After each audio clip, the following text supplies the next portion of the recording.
तरीके से आपकी हुकूमत है और कई अहम फैसले भी कर रही है इलेक्शंस के हवाले से, सेनेट इंतखाबात के भी हवाले से। लेकिन एक जो बड़ी मुश्किल है उसका जो सामना है उसके हवाले से हम डिस्कस करना चाहेंगे इस हिस्से में, क्योंकि इस हुकूमत को माफियाज का सामना है और इस माफियाज की वजह से नुकसान किसका हो रहा है? वो हो रहा है अवाम का। तरीके से आपको इलेक्शन 2018 में करप्शन के खिलाफ मैंडेट मिला, लेकिन जब से यह हुकूमत आई है माफियाज के हाथों में खेल रही है। कभी आटा, कभी चीनी, कभी पेट्रोल माफिया और कभी सीमेंट माफिया। जी हाँ, अब की बार जो माफिया सामने आया है वो सीमेंट माफिया आया है। हुकूमत और अवाम को अरबों रुपए का चूना लगा रहे तमाम माफियाज मिलके। हुकूमत इंक्वायरी करवाकर जिम्मेदारों का तयन करती रह जाती है और अवाम महंगाई के चक्के में पिसते चले जाते हैं। मुसाबकती कमीशन की ताज़ा तरीन रिपोर्ट में इंकशाफ हुआ है कि अब की बार सीमेंट माफिया ने गैर कानूनी रेट बढ़ाकर अरबों रुपए कमाए और all Pakistan cement manufacturers association ने माफियाज के साथ सास किया रखा। सीमेंट साज कंपनीज ने सितम ढाते हुए फेडरल एक्साइज ड्यूटी में भी 25% कमी और शराय सूद में कमी का पूरा फायदा भी सारिफिन को मुंतकिल ना होने दिया।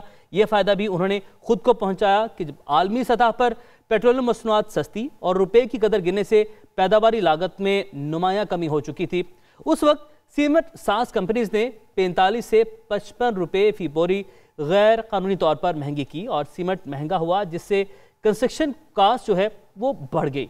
और रियल स्टेट सेक्टर की बात की जाए, रियल स्टेट सेक्टर बैठ गया और इससे जुड़े मुतादिद कारोबार मुतासिर हुए, क्योंकि वज़ीर-ए-आज़म पाकिस्तान इमरान खान ये कहते थे कि उन्होंने जो कंस्ट्रक्शन का बिजनेस है उसे उन्होंने संभालना है, उस कंस्ट्रक्शन के बिजनेस को उठाना है और जब कंस्ट्रक्शन होगी तो उससे बहुत सारी इंडस्ट्रीज चलती हैं।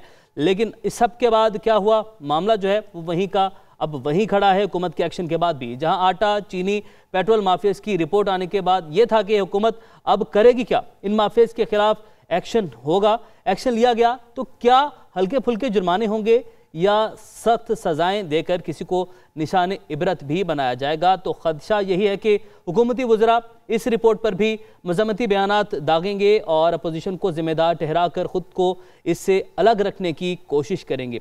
तो क्या सीमेंट की कीमत कम होने का कोई इम्कान है? क्या सीमेंट से हासिल होने वाला नाजायज़ मुनाफा कंपनी से वापस लेने का कोई मैकेनिज्म है? इस वक्त कंपनीज की कास्ट और मुनाफे की शरह क्या है? और इन सवालों के जवाब जानने की कोशिश करते हैं। हमारे साथ मौजूद हैं माहिर मईशत मुजम्मिल असलम साहब। मुजम्मिल साहब, अब बहुत शुक्रिया ज्वाइन करने के लिए। सर, सवालात बहुत सारे हैं जहन में, इन तमाम सवालात का जवाब ज़ाहिर है हमारी आवाम भी जाना चाहती है। हुकूमत की तरफ से बयानात आ जाते हैं बस, लेकिन भुगतना आवाम को पड़ता है। जानना ही चाहते हैं सर कि सीमेंट से मुतालिक मुसाबकती कमीशन की जो रिपोर्ट में सामने आया है कि मैन्युफैक्चरर्स ने कार्टेलाइजेशन करके बोरी की कीमत में 55 रुपए तक का इजाफा किया है, तो आवाम की जेब से ये पैसा निकलवा लिया जाता है, फिर इस तरह की रिपोर्ट सामने आ जाती है। इस कार्टेलाइजेशन को किस तरह रोका जा सकता है? पाकिस्तान में मजमूई तौर पे जितने भी कारोबार हैं वो कार्टेलाइज्ड हैं, चाहे वो सीमेंट हो, चाहे वो फर्टिलाइज़र हो। तो ये जितने भी मजमूई तौर पे सेक्टर्स हैं ये कार्टेलाइजेशन का शिकार है और ये नहायत ही पावरफुल लॉबीज़ होती हैं जिनकी रसाई जो है वज़ीर-ए-आज़म ऑफिस तक आम होती है। और यही देखा है हमने कि सीमेंट के जो मैन्युफैक्चरर्स हैं इनकी भी जो रसाई है वो वज़ीर-ए-आज़म के हाउस तक है। रहा सवाल ये कि 55 रुपये जो है एक साथ जो कीमत बढ़ाई जो इन्होंने जब कोरोना के दौर में, उसकी जो है कार्टेलाइजेशन की वजह ये थी कि पिछले 2 सीमेंट मैन्युफैक्चरर्स जो हैं, जो उनका कहना है कि वो नुकसान कर रहे थे और वो आपस में कंपटीशन करके नहायत ही सस्ते नरखों में बेच रहे थे, क्योंकि उस वक्त वज़ीर-ए-आज़म ने जो है एक पैकेज का ऐलान किया था कंस्ट्रक्शन के पैकेज का, तो उसके बाद उनको ऐसा लगा कि वो महंगे दामों में जो है सीमेंट बेच सकते हैं। लेकिन ये एक अच्छी प्रैक्टिस नहीं है। जैसे सीमेंट सेक्टर पिछले 2 सालों में कंपटीशन कर रहा था और कार्टेल टूट चुका था, ये कार्टेल जो है ना सिर्फ आवाम बल्कि हुकूमत के लिए भी नुकसानदेह है, क्योंकि हुकूमत जो है सबसे बड़ा डेवलपर होता है किसी भी मुल्क में, जिसके हमारी तरक्याती अखराजात जो है अरबों रुपए में है, तो हुकूमत को भी जो है फिर उसके प्रोजेक्ट महंगे हो जाते हैं। तो इसको डिस्करेज करने के लिए कंपटीशन कमीशन बना है। माजी में भी कंपटीशन कमीशन ने सीमेंट के खिलाफ जो है बहुत बड़े फाइन लगाए, जो इन्होंने कोर्टों से इस पे प्रोटेक्शन ले ली थी। तो अब ये है कि ये जो कंपटीशन कमीशन ने ये जो इन पे अभी एक वो चार्ज लगाया है, मैं समझता हूँ इससे एटलीस्ट आगे आने वाले दिनों में ये कार्टेलाइजेशन की जिसे कहते हैं कि वो कम हो जाएगी। अच्छा मुज़म्मिल साहब, हुकूमत ने कोरोना की वबा के बावजूद कंस्ट्रक्शन इंडस्ट्री को खोला, वज़ीर-ए-आज़म ने मुख्तलिफ बरात भी दी, मगर इस रिपोर्ट से तो अब यह लगता है कि हुकूमती मराज से तो सीमेंट बनाने वालों ने ही फ़ायदा उठा लिया, आवाम तो वहीं की वहीं खड़ी है। देखें, हुकूमत को तो बहरहाल जो है सिर्फ एक सेक्टर के लिए नहीं सोचा था। हुकूमत की जो कंसिडरेशन थी वो ये थी कि बाकायदा तौर पे लोगों का रोज़गार खुले, मईशत में जो है पैसे की जो है रेल फेल हो।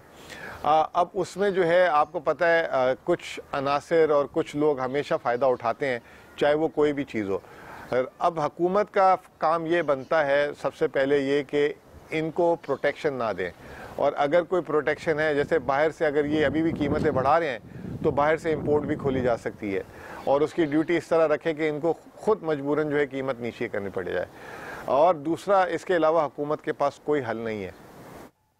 अच्छा मुज़म्मिल साहब, इससे पहले भी हमने ये देखा था कि पेट्रोल के मामले में भी ऐसा ही खेल खेला गया था। पेट्रोल की कीमतें बढ़ाकर और किल्लत पैदा करके अरबों रुपए आवाम की जेबों से निकाले गए। इसमें हुकूमती इदारों का किस कदर किरदार है, क्योंकि तहकीकात के बाद कुछ भी नतीजा निकले, आवाम से वसूल किया गया पैसा तो उनको वापस नहीं मिलेगा। देखें, इसमें मेरी राय थोड़ी सी मुख्तलिफ है। पेट्रोल की कीमत हुकूमत ऐलान करती है और हुकूमत के ही इदारे उसको ऐलान करते हैं। जून के जो 15 दिन पेट्रोल जो है मार्केट से गायब हुआ था, उसकी बुनियादी वजह आलमी मालियाती मंडी थी और हुकूमत की नाकिस फैसला साजी थी। नाकिस फैसला साजी ऐसी थी कि जब आलमी मालियाती मंडी में तेल की कीमतें नीचे जा रही थी तो हुकूमत ने पाकिस्तान में इंपोर्ट बंद कर दी थी, और फिर जब सिफर की करीब गई तो उस ज़माने में कोरोना चल रहा था, तो हुकूमत ने अवाम को रिलीफ देने के लिए एकदम 25 रुपए की कीमतें गिरा दी। जब वो गिराई तो वो जो ऑयल की कंपनियां थी उन्होंने एक तरफ बहुत बड़ा नुकसान किया। अगले महीने क्योंकि आलमी मालियाती मार्केट में जो है वापस तेल की कीमतें बढ़ना शुरू हो गई थी, तो सबको पता था कि कीमतें बढ़ जाएंगी। तो ये जो ऑयल कंपनीज थी वो एक निजी इदारा है, उनकी जिम्मेदारी उसके शेयर होल्डर को जवाब देना है। तो उन्होंने अपनी जो है तेल की फरहमी जो है मार्केट में उस हिसाब से की, लेकिन तेल का रेट कहीं पे भी नहीं बदला था, लेकिन मार्केट में उसकी सप्लाई कम हो गई थी।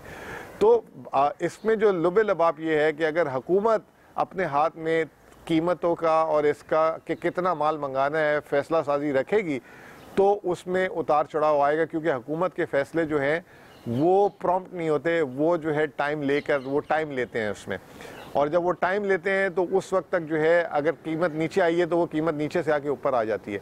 तो ये जो चीज़, यही चीज़ हमने LNG में भी देखी है। ठीक है, माहिर मईशत मुज़म्मिल असलम हमारे साथ मौजूद थे, बहुत शुक्रिया आपके वक्त के लिए, और डिटेल से उन्होंने डिस्कशन की माफियाज़ के हवाले से।